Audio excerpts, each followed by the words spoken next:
I'm back on my KTM. Finally, after 3 weeks. So yeah, 3 weeks ago I put it into the shop to get the first service done. And I was told at the time, the following weekend, the following Saturday, the shop was actually closed because all the staff was going to Milan, I guess, to go to EICMA. I knew I couldn't get it back the week after I put it in. So the week after, before I went to visit the shop to collect the bike, I phoned up to check the opening times.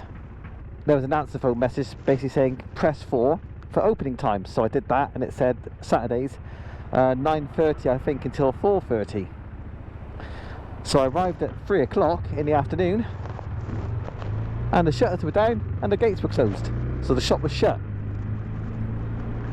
I was not best pleased.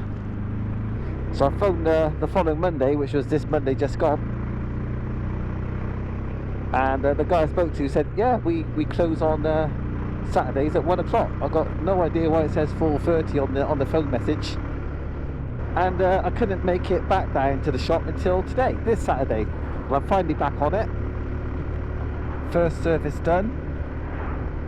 Now, I reported a couple of problems with the bike when the bike went in for the service. I had a couple of errors on the screen when using the Quickshifter. Really limited to the first day. When I got the bike, that error, or those errors came up regarding the Quickshifter.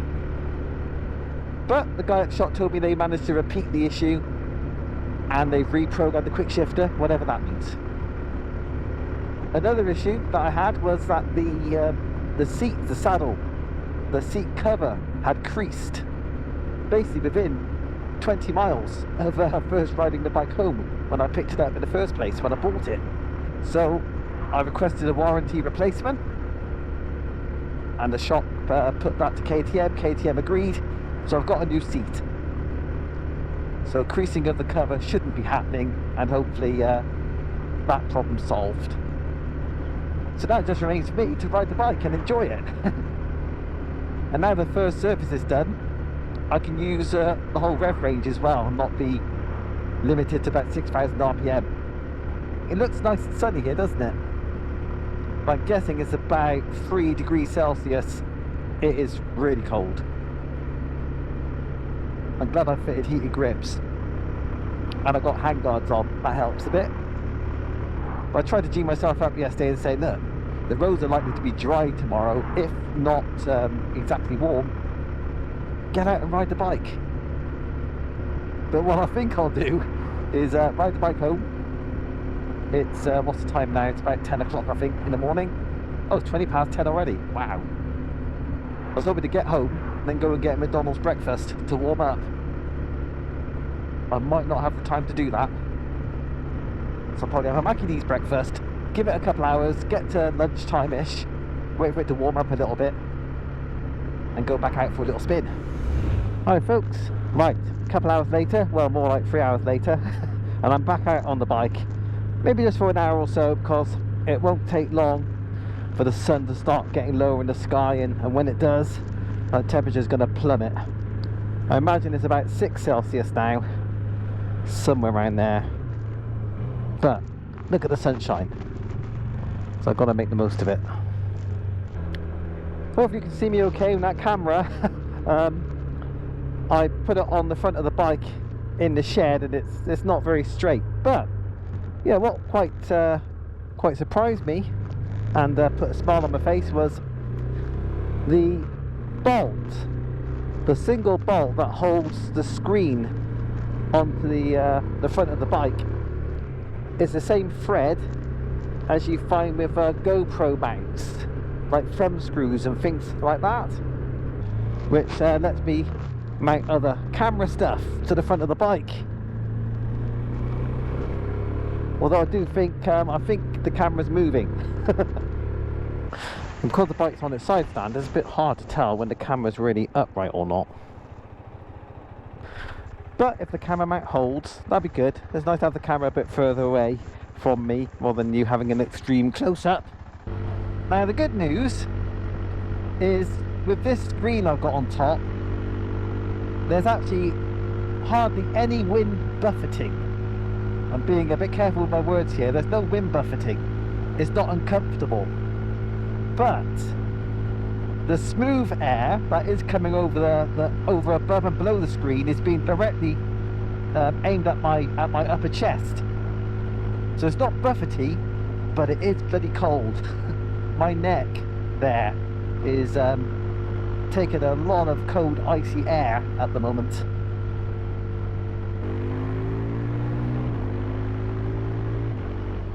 First couple of proper little quick shifts under power there, going up the box.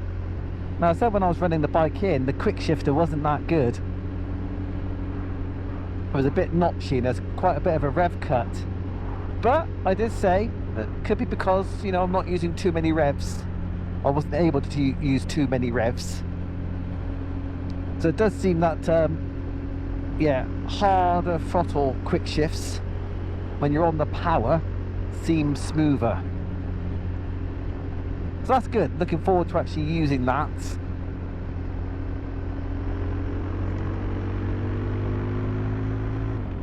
Oh, that was a hell of a cut actually, going in from 5th into 6th. I did actually take a good like 2 or 3 tenths of a second to change up. Oh well, jury's still out then, and we'll see how it goes as I put more miles on the bike. I'm at 643 now. As I said before, if you've watched any of my recent videos about this bike, I've only made a couple.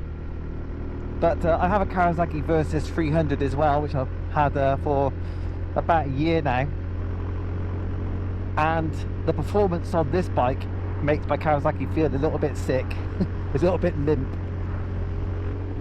Not too surprised, you know, this has got 73 more horsepower, cc.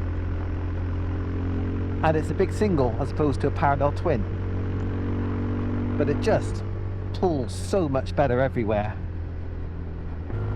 Really do like how this engine picks up. Now, it's not got loads of torque, and sometimes you open the throttle in the mid-range and you've got to wait a little bit for the revs to pick up, but they do pick up. It doesn't bog, doesn't feel weak, and the performance feels grown up. It really does. I wish I could just hibernate until the spring, till it warms up again. I can have some proper fun. But these Metzeler Terrance tyres I got, they do seem to give a good amount of confidence. I do feel like I could throw it around a little bit on the road, even though it's really quite cold, as long as the road's dry like it is here. Unfortunately, you can see here the roads are not dry with these trees on either side of the road, and at about 5 degrees Celsius after freezing overnight, you got to watch out even at 1:30 in the afternoon. Get any of that? Lovely wintry view there, nice and clear. Too many trees, I can see that, sorry about that. I think I'll have to give up. Oh no, I think there might be a little viewing opportunity coming up.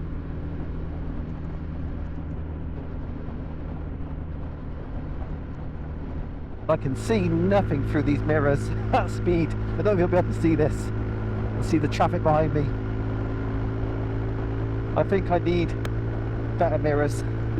But good news about the mirrors is, because they are not as wide as the OEM mirrors, it is actually easier now to get the bike in and out of the back garden. So I'm not stressing so much about the handlebar width anymore.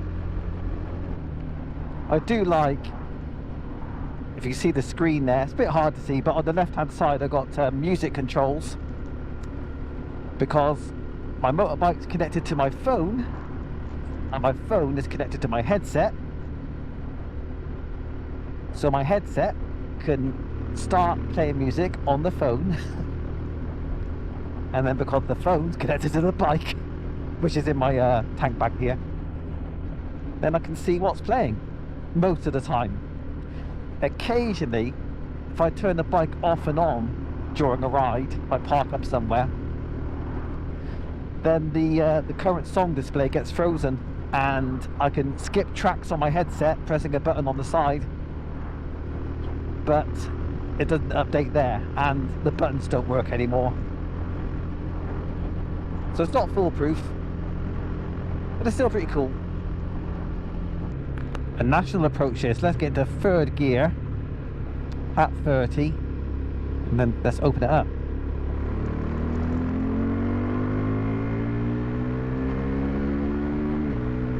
Nine thousand. I'll do. Yeah, it's not going to rip your arms out of your sockets, but it goes. It does pull. Not super strong, but the acceleration is good, and it gets you to the naughty side of the speed limit in double quick time, really. I like it.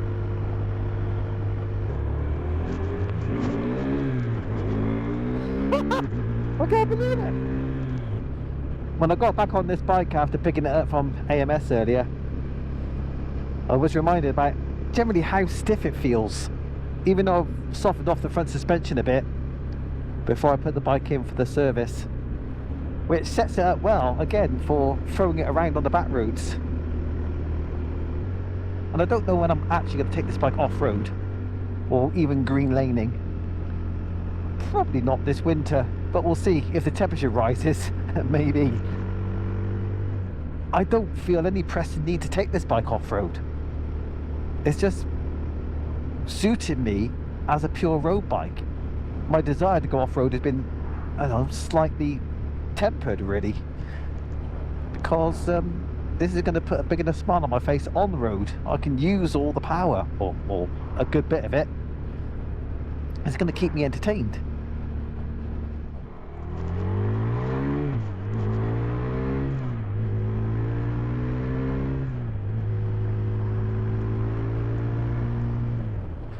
Something else I've got to give props for, actually, with this bike is the gearbox, in as much as gear changes are not clunky.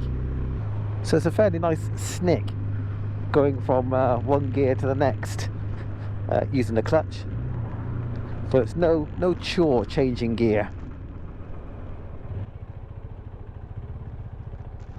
Come on, Doris, there's no one there. Oh my god. Go on then, let's do an overtake. Fifth gear, some of that. Oh, I do wish I had a screen that would actually take the wind off my upper body though. Especially as cold as it is. Really got to sort that out.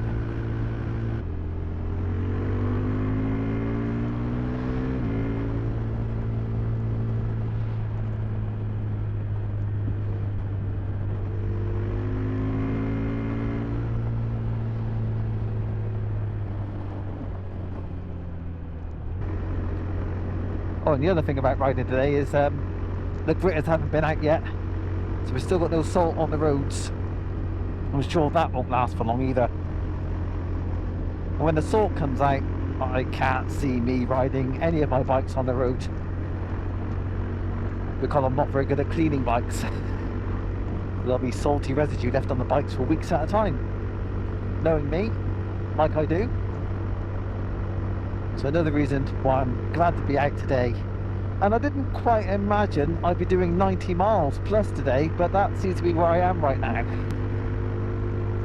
The bike does vibrate a fair bit at various revs. I am noticing now, after over an hour on the bike, my right pinky finger, my little right finger has gone to sleep. Otherwise the rest of my fingers on the right hand are okay, left hand's okay, feet are okay, although at some revs there's quite a bit of vibration coming through the foot pegs. But generally speaking, at a lot of other revs the bike feels quite smooth. So overall, for you know, a decent sized single cylinder engine, I'm not complaining. Maybe on a longer day, on a longer journey, vibrations might cause more of a problem. Oh, good news is here at just over 70 miles an hour, the bike feels actually nice and smooth. So motorway work, apart from the cold wind being directed at me through the screen, motorway work seems well within its capabilities.